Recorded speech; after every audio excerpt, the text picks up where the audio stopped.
Thank you, Yehuda. And nous savons que dans ton livre, il y a beaucoup d'autres dimensions que tu abordes et que tu développes et que tu exemplifies de ces différentes manières dont l'armée israélienne et l'État d'Israël cherchent à maintenir leur pouvoir et leur mainmise sur les Palestiniens. Donc tu ne pouvais pas tout dire aujourd'hui. Tu reviens d'ici 4-5 mois, tu pourras encore nous dire beaucoup d'autres choses et l'exposition aussi pourra bien sûr nous éclairer. Maintenant, nous pouvons essayer de comprendre encore un peu mieux que ce qu'il a essayé de faire, certaines des explications qu'il a cherché à nous donner, certains des éclairages qu'il a essayé de nous donner, parce que je trouve que c'est à la fois fondamental ce qu'il a dit, et en même temps ce n'est pas aisé à comprendre, parce qu'il y a des équations là qui ne sont pas automatiques dans notre tête et dans nos approches de militants. Donc s'il y a des questions pour mieux comprendre ce qu'il nous a expliqué, je crois que c'est d'abord par là qu'il faudrait commencer, et de profiter de sa présence parmi nous pour essayer d'approfondir cela. Parce qu'il y a un tas de questions que vous pouvez bien sûr poser à Yehuda et qu'il se fera un plaisir de vous répondre. Il y a des questions qu'il faut poser bien sûr en rapport avec l'actualité. Quel rapport ce qu'il a dit maintenant a-t-il avec ce qui s'est passé à Gaza ? Est-ce que Gaza, d'une certaine manière, exemplifie cela ou pas ? Si oui, comment ? Sinon, pourquoi ? Donc je crois qu'il faut en venir aussi à ces questions-là, mais essayons de nous centrer sur ce que Yehuda ce soir a essayé de nous aider à comprendre. Dans un premier temps. Alors voilà, je propose que 3 questions soient posées. Yehuda va en prendre note et puis après il répondra à ces 3 questions. Nous n'avons pas de micro sauf pour la vidéo, donc je demande aux personnes qui posent une question, d'une part, de poser une question et pas de faire un discours, et d'autre part, de parler assez fort pour que tout le monde comprenne. Merci beaucoup. Traduit. Oui.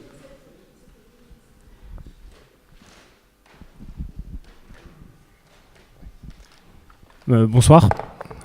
Non. Tu te lèves, il vaut mieux te lever et parler fort. Le micro, c'est juste pour ça. Donc tu parles pour les gens, fort.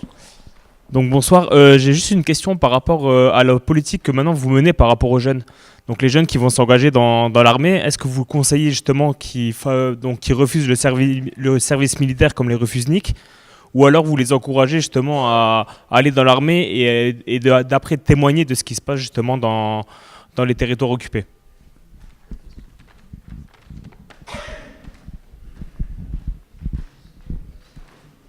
Une question? Oui. Une question? Plus qu'une question. Non, une à la fois. Non. Une à la fois, je vous le demande. Sinon, je pars. Hein. Ah, mais non, une à la fois, il y a beaucoup Non, de gens. je veux d'abord dire quelque chose.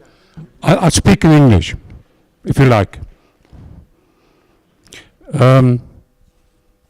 I have had discussions with people of this organization who organized this tonight. And I discover every time a certain bitterness, a non-comprehension, intolerance, sometimes xenophobia against what they consider Jews and Israel is one and the same. The first part of your talk I'd like to congratulate you on. The second one, I'm scandalized. I am, like you are, a Jew. The difference between us is that long maybe before your parents immigrated to Palestine at the time, or to Israel, whichever you like to call it, in your case, I'm a survivor of the Second World War. I spent more than 26 months in concentration camps. I have, contrary to many others, the privilege of having worked with Moshe Dayan. Most people won't know who he is. Israeli commander in the war in '67. I worked on his farm. I helped his son Ehud. And I had the privilege of knowing Golda Meir. And I hope that Ms. Kleinberg would vomit now. As she said, she vomited when she wrote the article about Golda Meir's statement. Then I say to her, she doesn't understand, in spite of the fact that she lived at one stage in Israel. But I don't know if she lived there as a Jew or otherwise. And she said in that article, which is about a week ago, which was originally to be published in August, that she vomited about the philosophical statement of Golda Meir. I've known Golda Meir, and for me, Golda Meir, in spite how your stomach may feel, was a great, great woman. My question to you is, how come that an intelligent man like you, who has seen army, I've also seen army, I've seen more dead people than I hope you will ever see in your whole life. I've seen suffering more than you will ever hopefully see in your life. But how can an intelligent man like you, in the second half of your speech, create this hate, this incomprehension of the Israeli army? Okay. Merci. Non, non, je vous dis merci pour votre question. C'est pas une question. Oui. Monsieur, une troisième question. Oui, madame. Madame.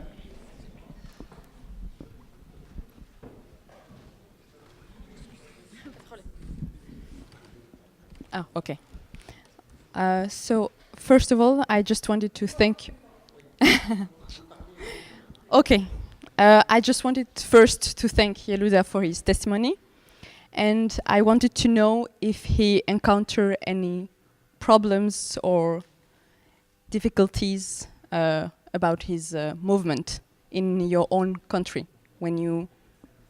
What kind of intimidation, I don't know, what kind of problems you encounter? Merci. Thank you very much. 3 questions. Yehuda, the floor is to you. Okay, so I'll maybe try to answer them in order. Okay, first one, and in terms of your question, whether we call on young Israelis that we meet and we discuss with them to refuse to serve, the answer is no. Breaking the silence is not a refusenic movement. Yeah, we do not call on people to refuse, just like we don't call on people to serve. Yeah? For us, the story is about telling the story of what's happening there. Yeah?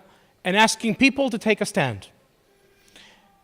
Military service, by the way, in Israel doesn't end with your 2 or 3 years of conscription. If you were a combat soldier, until the age of 40, there is what we call reserve duty. Every year, 1 month, yeah, you are called for service. And in that sense, the decision of breaking the silence members what to do is a very personal thing that as a group we do not take a stand. Yeah? It is not, some of the group don't serve their reserve duty, some of them serve, but not in the occupied territories, some of them serve also in the occupied territories. It's an individual decision that everyone takes for itself. And that brings me a bit to answer to the second question. The reason why we don't take a stand on refusal, for example, is because we don't have a common understanding on the answer of what to do. Yeah, what brings us together in breaking the silence, almost 1,000 people, is not that we share the same political vision to the Middle East. It's not that what brings us together is that we believe in the same problem. And the same problem is the occupation. Is when you send soldiers to control civilians, yeah, there is no nice way of doing that. When your mission is immoral, you cannot behave morally. And it's not because, or let's put it this way, I don't think it's to do with your political background, and it's not about your social economical background and your educational background. It's about the heart of your mission. From the start of your role, you cannot serve in the occupied territories and see Palestinians as equal human beings to you. Because to an equal human being to you, you don't do what you do to Palestinians. And that's where the problem lies. And I think if you truly understand what breaking the silence is saying, I don't think you can try and say that what I try to do is to create hatred towards the Israeli army. On a very deep level, I don't believe the IDF is the problem. I believe the political mission the IDF is sent to carry out is the problem.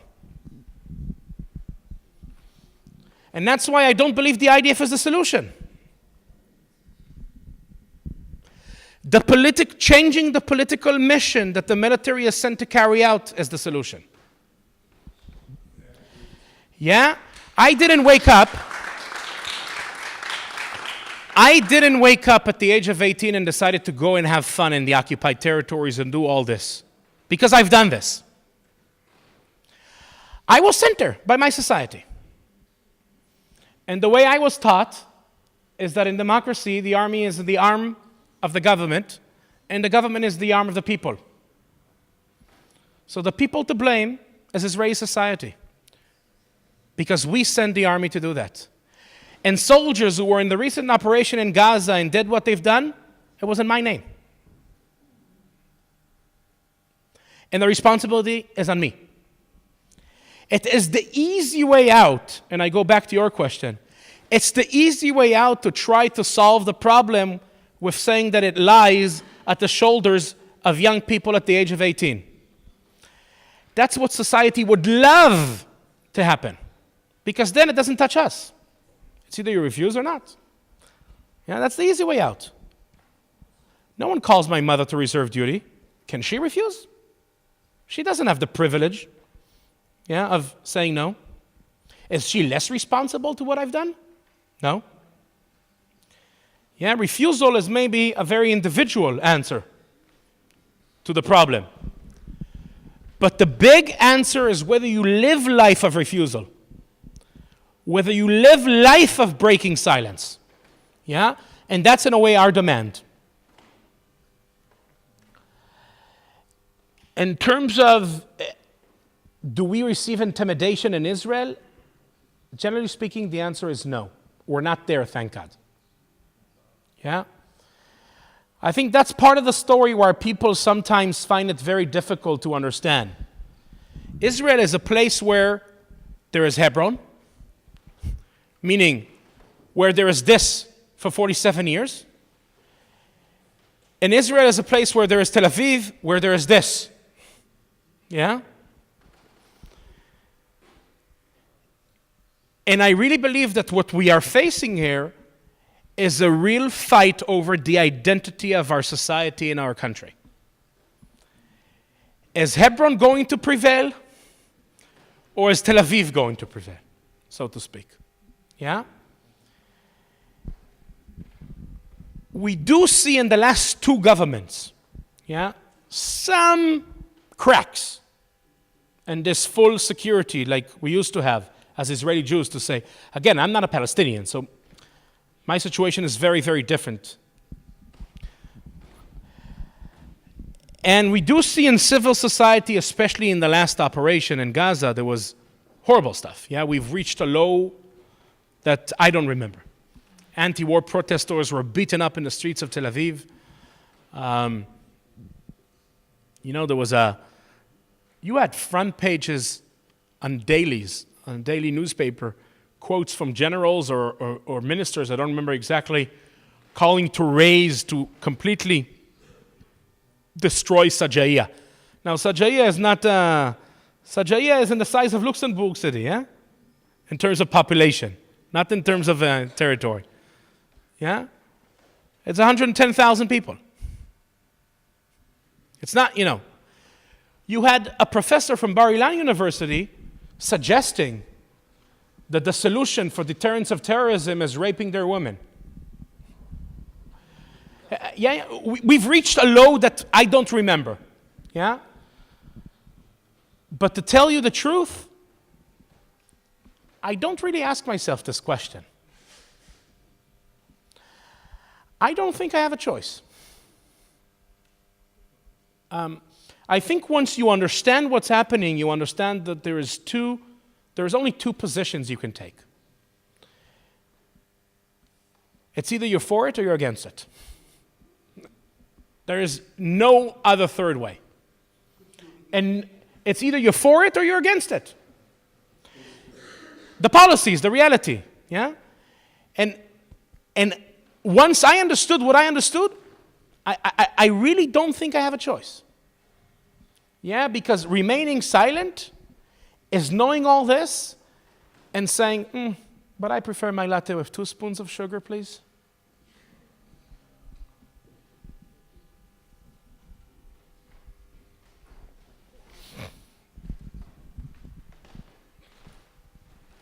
Alors, 3 questions suivantes.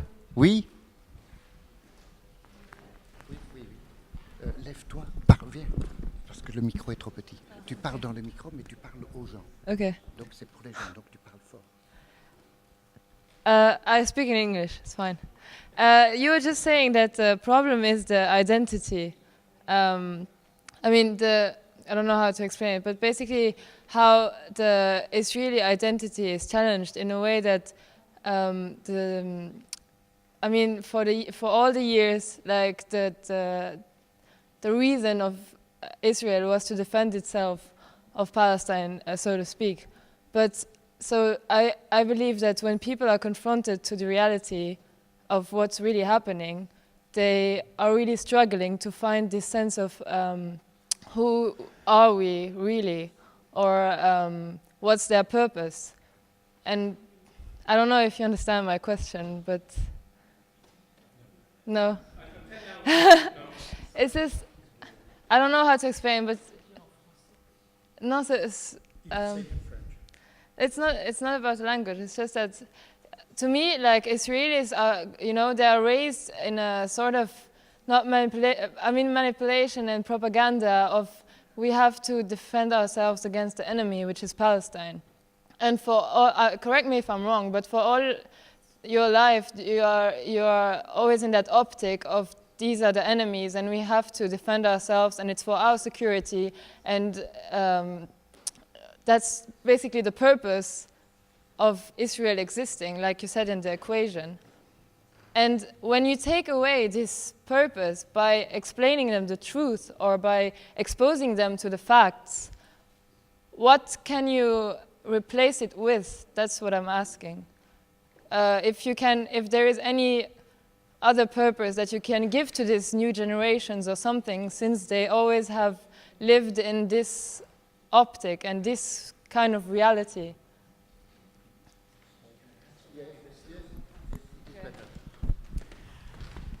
I actually don't believe, that this is the purpose of Israel, in a sense. Yeah. What I try to argue is that the people who shape national security of the state of Israel, sadly enough, in my eyes, see this as a necessary thing for the survival of Israel. In other words, if I leave the military jargon and I'll go to the political world, what I'm trying to argue is that the two-state solution didn't happen not because the Israeli coalition is too right-wing. The two-state solution doesn't happen because the people who shape national security strategy see a Palestinian state as a security strategic threat to the state of Israel. That's what I'm trying to argue. And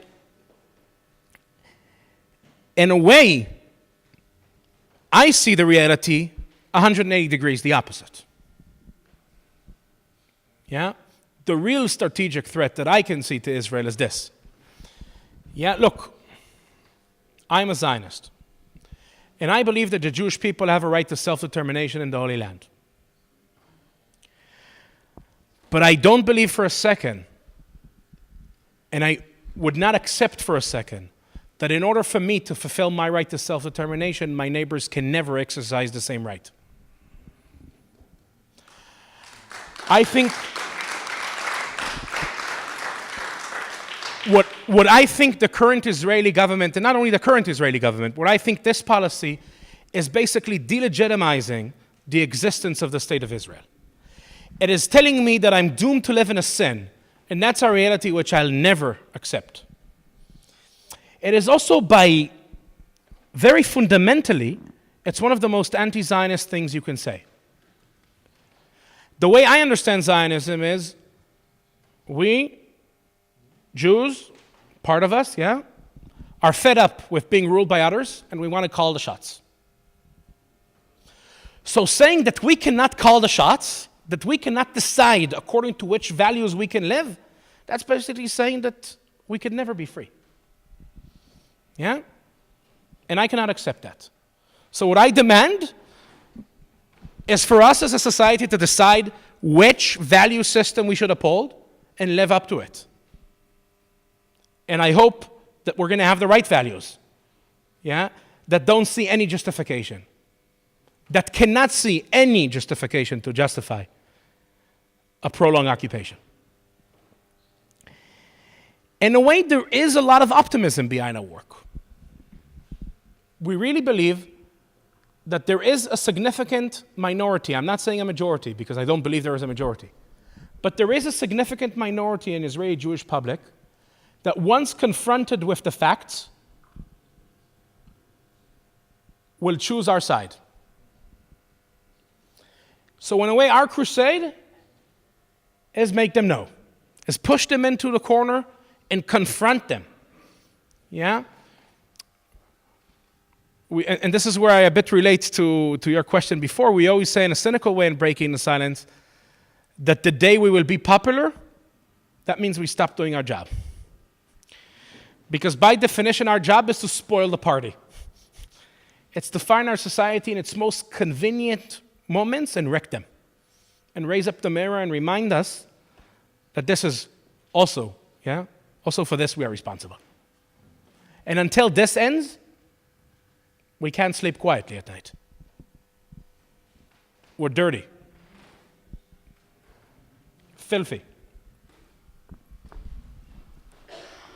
Alors, autre question? Oui, vas-y. Ok.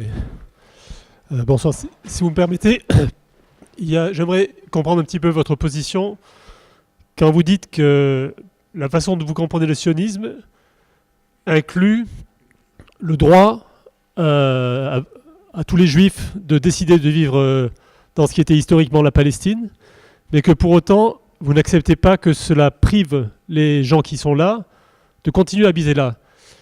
Et pour moi, là-dedans, il y a une contradiction, parce que si vous acceptez de vivre dans ce que vous appelez maintenant Israël, vous acceptez le nettoyage ethnique qui a été enclenché en 1948 et qui continue encore aujourd'hui. Donc je ne comprends pas pourquoi ça vous dérange maintenant, mais que vous acceptez que ça a été fait en 1948 et que ça continue encore aujourd'hui. Et deuxième question, quand vous continuez à décrire Israël comme une démocratie, oui.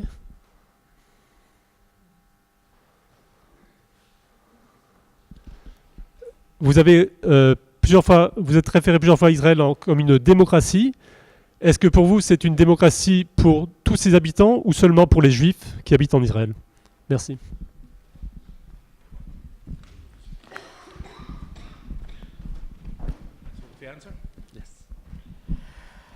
I'll start with the second one because I think the answer is a very simple one. I don't want to come and give an answer with an exclamation mark because I think it is a very difficult thing to answer. The basic meaning of democracy, before we get into liberal democracy, is that everybody has a right to vote. And not everyone that Israel rules has a right to vote. Yeah? In a way, one can say that Israel was a democracy for less than 1 year of its existence. Because from 48 to 66, Palestinians in Israel were under military regime. And from 67 to today, Palestinians outside the Green Line are under military regime. So I don't really want to go there because I think it's a very, you need to go too much into details. I really don't know how you call a state that most of the time that it exists, it's ruling an entire population under a different regime than its citizens. Like, I find it very difficult to describe this animal in the jargon of today. Yeah, it's a very unique thing. As for your first question, I'll maybe try to give some background about how I see the reality. And I hope that by doing so, I will at least answer most of your question. The way I see the story is that I believe that most of the mistakes that we do on Israel-Palestine is because we confuse two things that in my eyes are not the same. One thing is the Israeli-Palestinian conflict, and the other thing is the Israeli occupation. I do not believe that these things are the same. The Israeli-Palestinian conflict didn't start today, not yesterday, not in 67, not in 48. 1897, there is two nations, one a homeland, on the same piece of land there is a conflict. Now, I can understand, why we would want both sides to sit around the table and negotiate an end of the conflict. Because I really believe that the Israeli-Palestinian conflict has two sides. There's two stories.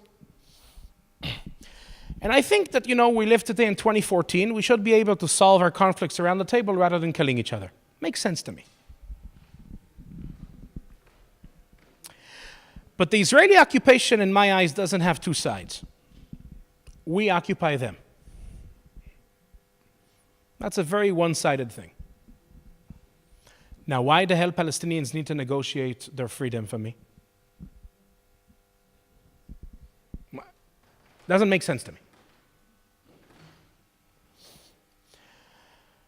So what I'm saying is, I have one position that is very affirmed and very clear on the occupation. And I have another position on the conflict.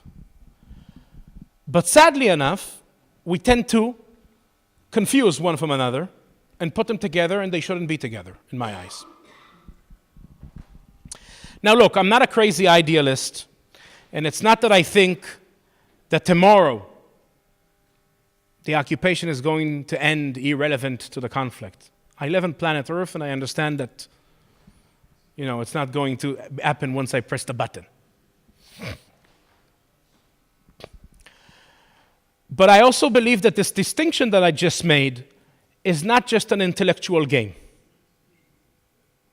It helps us to smell why people show to the table and what needs to happen in order to move on. So allow me for a second to describe the way I understand the international paradigm on Israel-Palestine according to this distinction.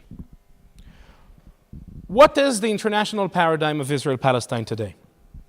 Israel is allowed to hold 4 million Palestinians under military regime as hostages in order to twist the arm of the Palestinians around the table of negotiations,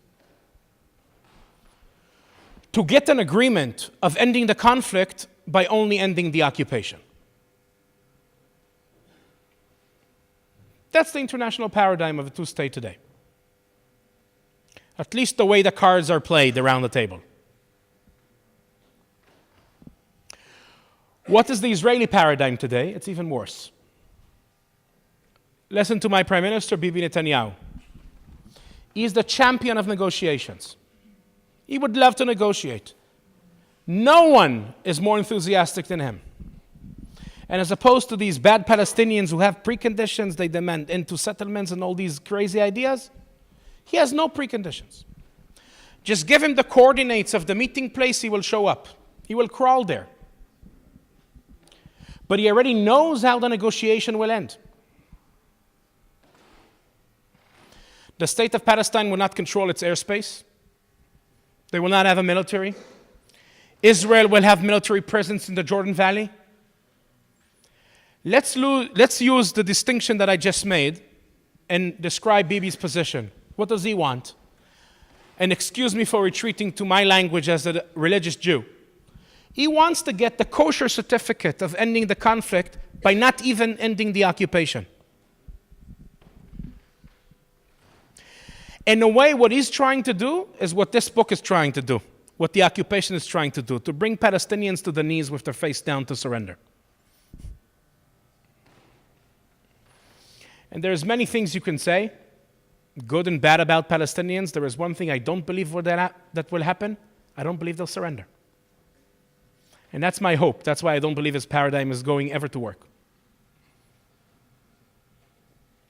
But the truth is that if you listen even more carefully to the international paradigm, you understand that the international community is with Bibi. What is the most common phrase of a head of state around the world about Israel-Palestine? We are all for a two-state solution, a secure Israel and a viable Palestine. I never heard anyone who say a viable Israel and a secure Palestine. Never heard anyone. I never heard anyone saying a secure Israel and a secure Palestine. Because I don't believe we ever before saw Palestinians as really equal to us. People who deserve to exactly what I think I deserve. Not 1 millimeter more, not 1 millimeter less. So if you come to the negotiations in order to discuss how much of the occupation is going to remain, which is what we have today, nothing good could come out. But if you come to the negotiation not to discuss the occupation, because the occupation shouldn't be negotiated. That is unacceptable from the start. And what needs to be negotiated is exactly the issues that you raise. The issues of the conflict. And one side has its position, and the other side has its position. And until we will be able to find an inclusive narrative that brings both people to walk out of the room with dignity, it ain't going to end.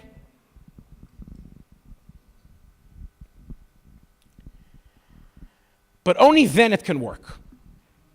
So some of the things, what I'm trying to say, the bottom line is that some of the things you raised, I'm not going to go into it because this is not an evening about my politics. Yeah, it's about breaking the silence in a sense. Yeah.